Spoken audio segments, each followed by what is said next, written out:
আসসালামু আলাইকুম ভিউয়ার্স, আমি সুমাইয়া হাসান। আপনাদের সবাইকে স্বাগত জানাচ্ছি নতুন আরেকটি দিনের আরেকটি ব্লগ দেখার জন্য। আশা করছি যে যেখান থেকে আমার আজকের ভিডিওটি দেখছেন সবাই আল্লাহর রহমতে ভালো আছেন, সুস্থ আছেন। আমরাও আলহামদুলিল্লাহ আল্লাহর রহমতে বেশ ভালো আছি। আজকে ভিডিও শুরুতেই দেখতে পাচ্ছেন আমি আমার পুরাতন একটা DIY নিয়ে বসেছি। এটা আমি ঢাকার বাসায় থাকতে বানিয়েছিলাম। তো সেই জিনিসটাকে আজকে বের করে নিয়েছি, আর আমার কাছে ওপরটা দেখে মনে হচ্ছিল যে একটু ইনকমপ্লিট, এখানে কিছু দিলে দেখতে ভালো লাগবে, তাই এখানে ছোট একটা লেস নিয়ে নিয়েছি, সেটাই আমি লাগিয়ে দিব। এই জিনিসটা কিন্তু অনেক কাজে ইউজ করা যায়, যেমন চামচ রাখার ক্ষেত্রে এটা ব্যবহার করা যায়।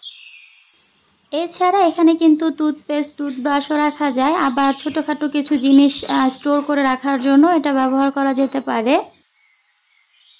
তো এটা আমি আগের বার যখন বানিয়েছিলাম তখন এই জিনিসটা আর কমপ্লিট করা হয়নি, ওভাবে রেখে দিয়েছিলাম। আজকে অনেক দিন পর এটা চোখের সামনে পেলাম, তো ভাবলাম যে এটাকে একটু সাজিয়ে নেই, সেই সাথে এটাকে নতুন করে একটু কাজে লাগাবো, যার কারণে সকাল সকাল এটা নিয়েই বসেছি। এটা বানানোর টিউটোরিয়াল কিন্তু আমার চ্যানেলে অলরেডি দেয়া আছে, তবে ওই যে উপরের অংশটা দেখতেই পাচ্ছেন একটু খালি খালি লাগছিল, তো সেটাকে আমি এখন কভার করে দিলাম। আর এই যে দেখতে পাচ্ছেন মাঝখানে আমি এই লেসটা দিচ্ছি। উপরের লেসটা দেওয়ার পর মাঝের অংশটা একদমই খালি মনে হচ্ছিল, এই কারণে এটা দিয়ে দিলাম। তবে এখানে অন্য ফুল দিলেও ভালো লাগতো, তবে আমি এটাকে খুব বেশি গর্জিয়াস করতে চাচ্ছি না। এছাড়া এটার পেছনে খুব একটা সময়ও দিতে চাচ্ছি না, যেহেতু এটা পুরাতন একটা অর্গানাইজার ছিল, এ কারণে খুব সিম্পলের মধ্যে একটু সাজিয়ে নিলাম। দেখতে কিন্তু ভালোই লাগছে। আপনাদের কাছে কেমন লেগেছে অবশ্যই কমেন্ট করে জানাবেন। এটা মূলত ব্রাশ আর টুথপেস্ট রাখার জন্যই আমি সকাল সকাল একটু সাজিয়ে নিয়েছি। এই যে দেখতে পাচ্ছেন টুথপেস্ট আর ব্রাশ রাখার পরে কিন্তু জিনিসটা দেখতে খুব ভালো লাগছিল। তো অফ ক্যামেরাতে আমি ঘরে টুকটাক কিছু কাজ সেরে নিয়েছি, আর এটা হচ্ছে দুপুরের দিকে।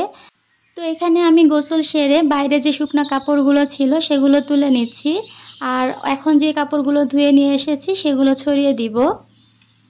ভিডিও শুরুতেই আমার সকল বন্ধুদের কাছে ছোট্ট একটা রিকোয়েস্ট করে নিচ্ছি, ভিডিওটি যারা দেখতে শুরু করেছেন কিন্তু একটা লাইক দিতে ভুলে গেছেন, তাদেরকে রিকোয়েস্ট করব প্লিজ ভিডিওতে একটা লাইক দিয়ে দিবেন। যারা আজকে প্রথম আমার ভিডিওটি দেখছেন তাদের কাছে যদি ভিডিওটি দেখতে দেখতে কোথাও কোনো অংশ ভালো লেগে যায় বা পরবর্তীতে আমার ভিডিও দেখার আগ্রহ জন্মায়, তাহলে অনুরোধ করব চ্যানেলটিকে সাবস্ক্রাইব করে আমার সঙ্গেই থেকে যাবেন। যারা অলরেডি আমার চ্যানেলটি সাবস্ক্রাইব করে প্রতিনিয়ত আমাকে সাপোর্ট করে যাচ্ছেন তাদের সবাইকে জানাচ্ছি অসংখ্য ধন্যবাদ। তো এই যে দেখতে পাচ্ছেন অনেকগুলো কাপড় তুলে এনেছি, এগুলো এখন একে একে সবগুলো ভাঁজ করে জায়গা মতো রেখে দিব। আজকে কিন্তু আপনাদের সঙ্গে খুব সুন্দর একটা কিউট DIY শেয়ার করব, যেটা ভিডিও জুড়ে থাকলে আপনারা দেখতে পাবেন। তো এখানে এই কাপড়গুলো সব ভাঁজ করে নিয়েছি, আর বাবুকে হচ্ছে আগামীকাল টিকা দিতে নিয়ে যাব, তো ওকে ভাবছি নতুন একটা জামা পরিয়ে নিব। এই জামাটাই একটু মাপ দিয়ে দেখছিলাম যে ও ঠিকঠাক লাগছে, এ কারণে এটাই নিয়ে নিলাম।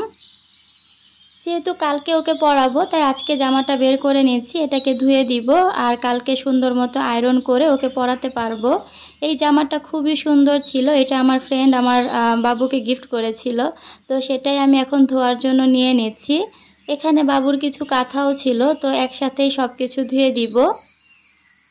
আজকের ভিডিওতে আর সংসারের কাজকর্ম সেরকমভাবে শেয়ার করছি না, টুকটাক কাজকর্ম শেয়ার করেছি। আর তারপরে এই যে বিকেলবেলা দেখতে পাচ্ছেন এখানে আমি একটা ওষুধের কৌটা নিয়েছি, এটা আমার একটা ওষুধ ছিল ভিটামিনের। তো ওষুধের এই বোতলটা যখন খালি হয়ে গিয়েছিল তখনই আমি এটা রেখে দিয়েছিলাম, মনে হয়েছিল এটা দিয়ে কিছু একটা বানাবো, এ কারণেই না ফেলে রেখে দিয়েছিলাম। অনেক দিন ধরেই ভাবছি এটা দিয়ে একটা ফুলদানি তৈরি করব, তো ফাইনালি আজকে সেটা বানাতে বসে পড়েছি। এখানে যে ক্যাপটা দেখতে পাচ্ছেন এটা একটু ডিজাইন করা ছিল, তো মনে হলো এটা নিচের অংশে যদি লাগিয়ে দিই তাহলে দেখতে বেশ ভালো লাগবে, এ কারণে আমি ফেভিকলের আঠা দিয়ে এটা লাগিয়ে দিচ্ছি। এটা কিন্তু চাইলে গ্লু গানের আঠা দিয়েও লাগানো যায়, তবে আমার কাছে মনে হলো হাতের কাছে যেহেতু ফেভিকল আছে তাই সেটাই লাগিয়ে দিচ্ছি। গ্লু গানের আঠা আসলে কারেন্টে দিতে হয়, গলাতে হয়, তারপরে লাগাতে হয়, অনেকটা সময় সাপেক্ষ, এই কারণে ওটা আমার খুব একটা ভালো লাগে না। এছাড়া ফেভিকলের আঠা যতটা শক্তিশালী হয় গ্লুগানের আঠা কিন্তু অতটা শক্তিশালী হয় না, তাই আমি চেষ্টা করি একটু সময় লাগলেও ফেভিকলের আঠা দিয়েই কাজটা করতে। এই যে এটা দেখেন একদম জোড়া লেগে গেছে। আর ওই দিন আমি আসলে এটা রেডি করতে পারিনি, এটা হচ্ছে তার পরের দিন আমি বানিয়েছিলাম। তো উপরের অংশটা দেখতে কিন্তু অনেকটা খালি লাগছে, এই কারণে উপরে একটা ফুলদানি শেপ দেওয়ার জন্য আমি এখানে ক্লে নিয়ে নিয়েছি। ক্লে দিয়ে কিছু বানানো দেখালে আমার প্রিয় আপুরা সবসময় প্রশ্ন করেন যে এই ক্লে আমি কোথা থেকে কিনেছি, দাম কত, ক্লে নিয়ে অনেক প্রশ্ন থাকে, যেটা আমি বরাবরই ভিডিওতে বলে দিই, তারপরও নতুন করে অনেক প্রশ্ন আসে। এই কারণে ছোট করে আজকের ভিডিওতে বলে দিচ্ছি, এই ক্লেগুলো আপনারা দারাজে কিনতে পাবেন, এছাড়া অনেকে লাইব্রেরিতেও পাওয়া যায়, আপনারা খোঁজ নিলেই দেখতে পাবেন। আর যদি দারাজ থেকে কিনে থাকেন তাহলে দারাজের অ্যাপসে ঢুকে লাইট ক্লে লিখে সার্চ করলেই দেখবেন অনেক ক্লে চলে আসবে, সেখান থেকে আপনারা আপনাদের পছন্দ এবং দাম অনুযায়ী কিনে নিতে পারবেন। এক একটা পেজে এক এক রকম দাম থাকে।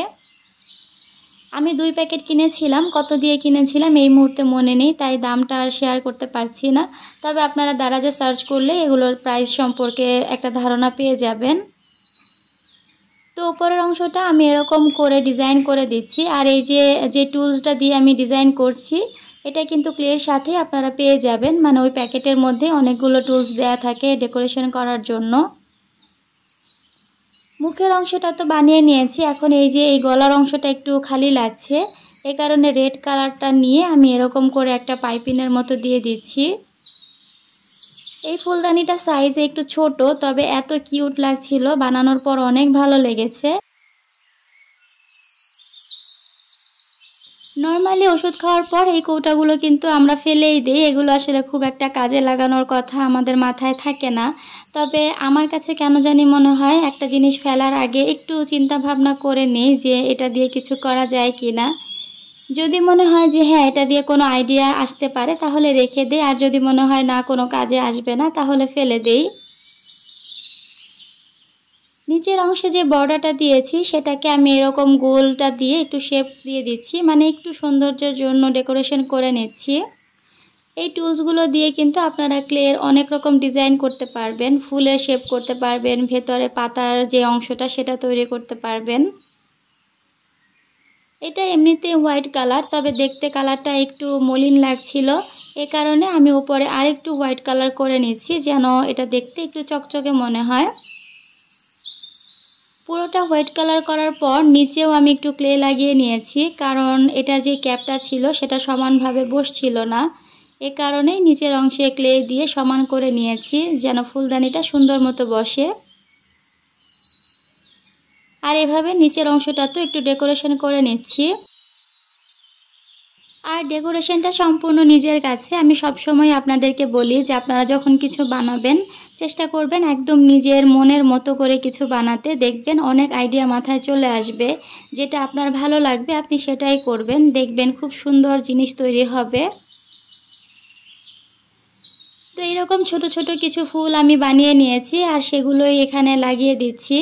এখানে লাল আর গোলাপি কালারটা দিয়ে আমি ফুলগুলো লাগিয়েছি, দেখতে এত কিউট লাগছিল। তো এটার ভেতর এখন আমি ফুল রেখে আপনাদেরকে দেখাচ্ছি। এই ছোট্ট ফুলটা আমার বাসায় অনেক দিন আগে আনা ছিল, দেখতেই পাচ্ছেন একটু ময়লা হয়ে গেছে, তো এটা আসলে ধুতে হবে, তো ভাবলাম আজকে এখানে এভাবে রেখে দেখাই, পরবর্তীতে ধুয়ে নিব। ফুলদানিটাও ছোট, ফুলটাও ছোট, তো রাখার পরে কিন্তু অনেক বেশি সুন্দর লাগছিল, মনে হচ্ছিল যে এই ফুলটা একদম ফুলদানির সাথে পারফেক্টলি ম্যাচ হয়েছে। তো পিকু চেয়ারে বসে আছে, পিকুর সঙ্গে আমি ফুলটা নিয়ে একটু দুষ্টামি করছিলাম, তবে বেচারা আমার ফুলটাকে একদম খেয়ে টেয়ে শেষ করে ফেলেছে। আর এইদিকে আমার ননদের অবস্থা দেখেন, পিকু এখানে বসে আছে, তো ও পিকুকে আম সাজছিল। পিকু কি আর আমাদের মতো মানুষের বাচ্চা যে সে আম খেতে পছন্দ করবে, সে কিন্তু আমকে কোনো পাত্তাই দিল না। আমরা হলে তো টপাটপ আমটা খেয়ে নিতাম, আর ও দেখেন আমটা নিয়ে কি করছে, মানে ওর একদমই পছন্দ হয়নি। তো ফুলদানিটাও বানানো হলো, ফুল রেখেও দেখালাম, আপনাদের কাছে কেমন লেগেছে আইডিয়াটা অবশ্যই জানাবেন। ইদানিং আমি আপনাদের সঙ্গে DIY শেয়ার করছি, ইনশাল্লাহ চেষ্টা করছি প্রতিদিনই কিছু না কিছু আপনাদের সঙ্গে বানিয়ে শেয়ার করতে। একটা সময় ডিআইওয়াই আমি অনেক বেশি করতাম, সেটা তো আপনারা জানেন। তো আবারও চেষ্টা করছি নতুন করে আপনাদের সঙ্গে ডিআইওয়াই ভিডিওগুলো শেয়ার করতে। তো যারা যারা ডিআইওয়াই দেখতে পছন্দ করেন তারা অবশ্যই আমার চ্যানেলের সঙ্গে থাকবেন। আজ এখানে বিদায় নিচ্ছি। আল্লাহ হাফেজ।